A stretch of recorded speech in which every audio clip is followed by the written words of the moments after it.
The old hometown. Country music worships the larger-than-life, yet the strangest stories start after the final bow. Inside funeral parlors and beneath Tennessee clay, legends reveal secret curtain calls. Some crave rhinestones, others crave silence, and a few demand objects so odd they feel like lyrics only they could write. Tonight we'll wander among 23 of these bizarre burial requests. Tokens, love letters, jukebox coins, even a train ride made of ashes.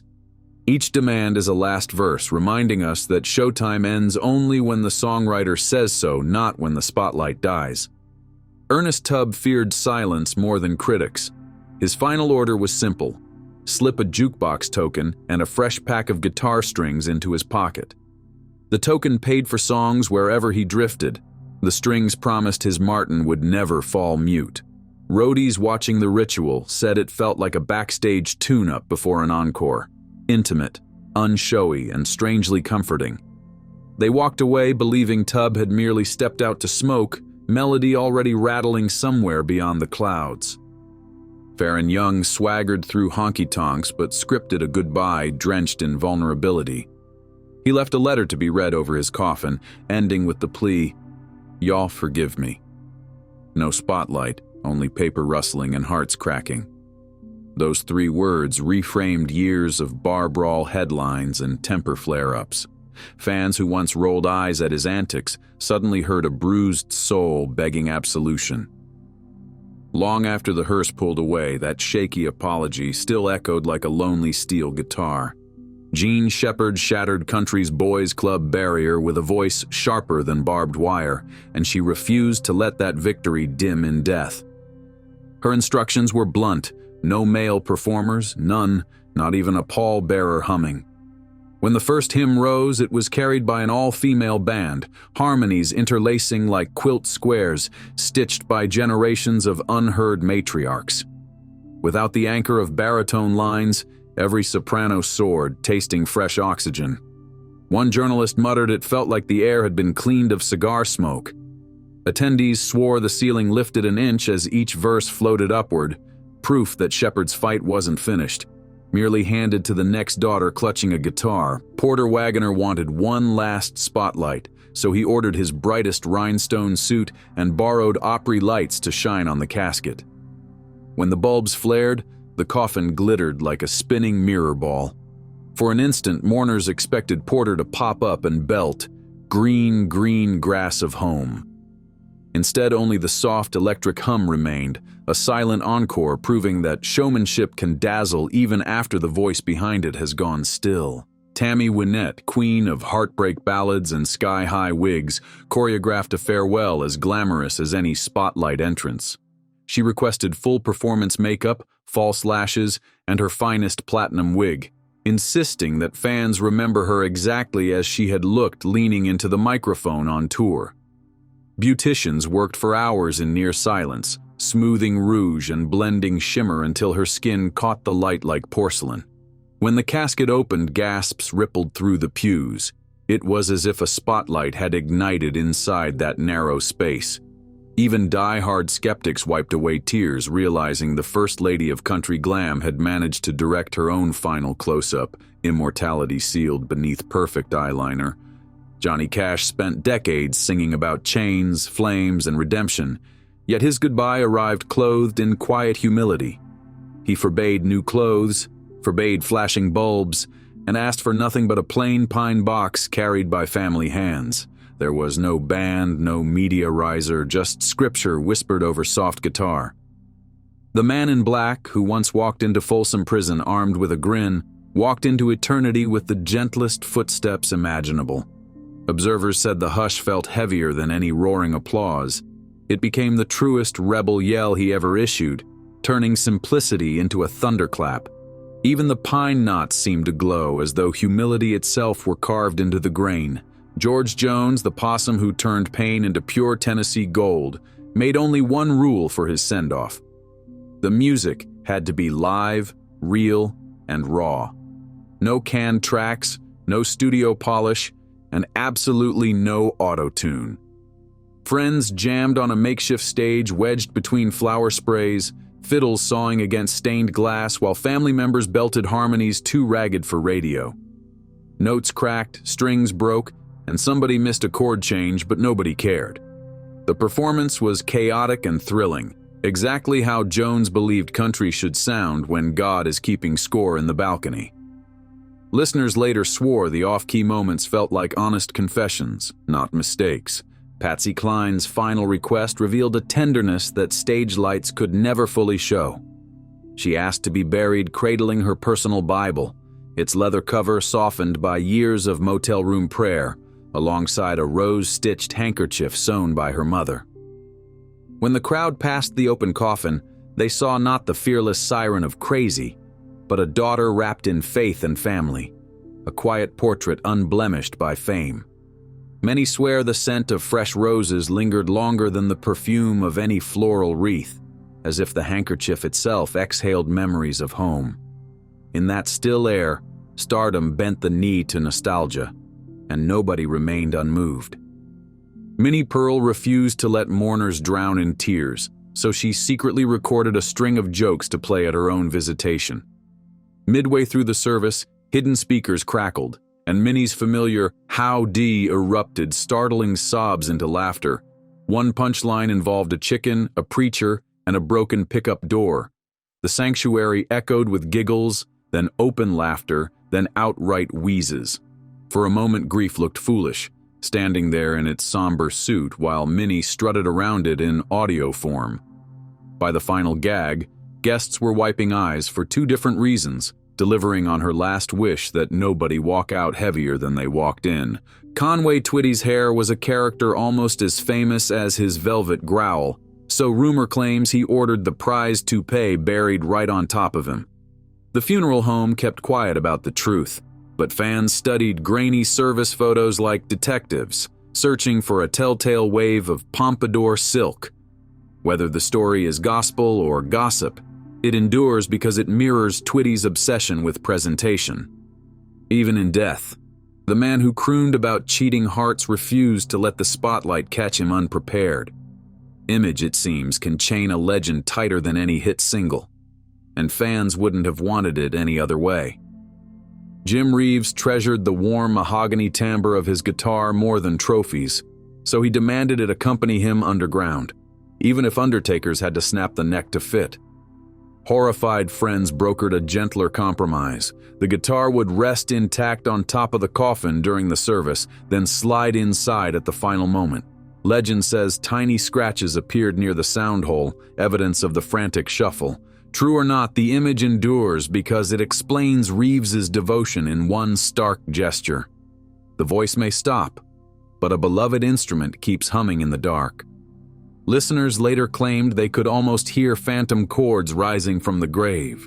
Charlie Rich spent years dodging the spotlight's harsher glare, and he kept that habit until the final breath. Eschewing any public funeral, he slipped away behind closed doors, allowing only the closest circle to say goodbye. The absence of ceremony lit wildfire in the tabloids, yet insiders insist Rich's hush was no mystery. It was the ultimate encore to a life that valued music above marketing. In the end, the Silver Fox chose a fade-out instead of a power chord, trusting loyal listeners to supply the final applause in their own kitchen radios. That quietness roared louder than any brass band could have. Dottie West escaped poverty by embracing sparkle, and her burial clothes reflected that triumph. She chose rhinestone-studded cowboy boots and a shining metallic gown that caught every light. Critics called it gaudy. Friends saw bravery. As the lid closed, reflections danced across velvet like tiny fireworks, celebrating the grit that carved her name in neon. Those boots declared poverty might chase you forever, but it never gets the last dance unless you invite it. Boxcar Willie earned his nickname singing on rattling freight lines, so his final itinerary had to involve steel wheels. He arranged for his ashes to be poured from the rear platform of a moving train, while a wistful hobo ballad echoed through portable speakers. Trackside witnesses described a silver plume riding the wind, curling like pipe smoke before vanishing into piney darkness. For loyal devotees, the spectacle felt perfect. The eternal traveler hopping one last boxcar, whistle wailing, sky for ceiling and prairie for pews. Long after the engine's rumble faded, fans claimed they could still hear a harmonica tucked inside the night air, proving that some departures refused to stay quiet. Lefty Frizzell's slurred phrasing inspired countless singers, so he left behind a concrete gift. His boots and hat were to be awarded to a young musician who could not yet afford stage clothes. Local rumor claims a teenager received them and went on to headline the very honky-tonks Lefty once haunted. Whether or not that tale holds water, the symbolism is flawless. Rather than letting leather rot underground, Lefty chose to lace up the next generation, ensuring the dance floor would never lack new footsteps. Every scuff mark carried a story, every crease a chord change, and the lucky recipient swears the boots still tap by themselves during sound check. June Carter Cash believed Love Letters could outsing any million-selling record, which is why she asked to be buried clutching decades of Johnny's handwritten notes tied with fraying ribbon. The papers were coffee-stained, wrinkled, and smudged with tour bus ink, yet they glowed like treasure. Family members whispered that the bundle felt warm, as if the passion trapped inside was still generating heat. When the last hymn ended, mourners walked away convinced that love itself had been sealed in the earth, poised to bloom like wildflowers every time rain tapped the grave. Somewhere, they imagined, the Cash duet was starting another endless encore beyond mortal ears. Charlie Louvain's voice once soared over dusty revival tents, and he packed that memory for the road ahead. He requested that an old hymn book be slipped under his arm, opened to his favorite page so he could join the angel choir on arrival. The book smelled of cedar pews and sweat-streaked summers, corners dog-eared where harmonies cracked with earnest devotion. Some swear the pages fluttered when a draft swept through, as though invisible hands were already turning to the next chorus. Whether miracle or coincidence, the sight convinced half the congregation that the opening act of eternity had begun right there beside the pulpit. Buck Owens, architect of the razor-edged Bakersfield sound, wrote a will that banned speeches at his funeral. Instead, he queued up a hand-picked playlist and instructed techs to crank the volume until the rafters quivered. The moment mourners entered, Telecaster twang ricocheted off stained glass, drowning small talk in pure rhythm. A few guests tried to share memories but quickly surrendered. Buck had made it clear that groove mattered more than eulogy. For 3 hours, the church became a dance hall, grief two-stepping with joy in the aisle. When the final chord faded, silence felt almost rude, like someone had yanked the needle off a beloved vinyl mid-song. Marty Robbins lived dual lives as balladeer and race car daredevil, so his resting place received a tiny die-cast stock car. Painted in his racing number, the model sat near the vault like a starter pistol frozen mid-bang. Visitors say the toy's bright decals catch sunset rays, creating the illusion of movement. Some evenings, a highway's distant roar drifts across the cemetery, and people swear they hear Marty downshifting for the turn, proving speed can echo even in stillness. The symbolic vehicle reminds fans that a human heart can run on more than one fuel, and sometimes the engines we build off stage are just as loud as the charts we climb. Lynn Anderson's signature song promised roses, and she delivered on that pledge even from the grave. Her will ordered a fresh arrangement to be placed at her headstone every dawn for an entire month. Florists tiptoed through dew, arranging new blooms before sunrise tourists arrived. Locals claimed the graveyard smelled sweeter than the town's perfume shop, and the ritual turned ordinary mornings into slow-motion music videos. Petals wilted by nightfall only to be replaced by dawn, proof that beauty can outlast the clocks ticking above it. Many visitors began leaving handwritten lyrics among the stems, creating a paper bouquet that rustled like applause in the wind. Hank Snow never forgot the Canadian coastline where he first heard seabirds cry above cheap radios, so he ordered Nova Scotia soil to be sprinkled in his grave before Tennessee clay covered him. Gravediggers mixed the red dirt by hand, forming a small strip of homeland that only Hank would feel. Storytellers later joked that the two soils would argue eternally about hockey versus honky-tonk, But the truth is simpler. A traveler always keeps a piece of the first road tucked inside his suitcase. Tennessee Ernie Ford served in World War II before singing about coal miners hauling 16 tons, so he requested a single bugle to play taps at his service. When the final note hung in the air, it felt like a coal dust prayer rising over old battlefields. Veterans in the audience saluted. Musicians bowed heads. Steel workers wiped eyes with calloused hands. Ford's booming baritone may have been absent, but the lonely brass chant said everything about duty, dignity, and debt. Even years later, neighbors claim they still hear faint bugle echoes when evening breezes sweep through the pines. Hank Williams Sr. spun myths the way some men roll cigarettes, so it isn't surprising that the strangest rumor about his funeral involves a concealed whiskey bottle slipped into the casket. Whether the tale is true or not hardly matters. Devotees believe it because it completes the portrait of a haunted troubadour chasing warmth he could never hold. The idea of that bottle clinking softly when pallbearers shifted their grip has fueled decades of late-night diner debates, ensuring Hank's legend stays tipsy enough to keep wobbling toward dawn. Even skeptics admit the story tastes right, like a final swig of melody burned into glass. From jukebox tokens to bugle notes, every farewell we explored tonight felt less like an obituary and more like a secret encore hidden beneath a headstone. Some stars tightened death's laces with rhinestone flair, others loosened them with plain pine humility, yet all of them kept singing through the objects they chose to clutch. When Ernest Tubb packed guitar strings, he told the world that melody matters even when lungs turn silent. When June Carter clasped love letters, she proved that devotion can keep beating long after hearts stop. And when Minnie Pearl dropped a punchline in the middle of her own visitation, she hacked grief's sound system and replaced static with laughter.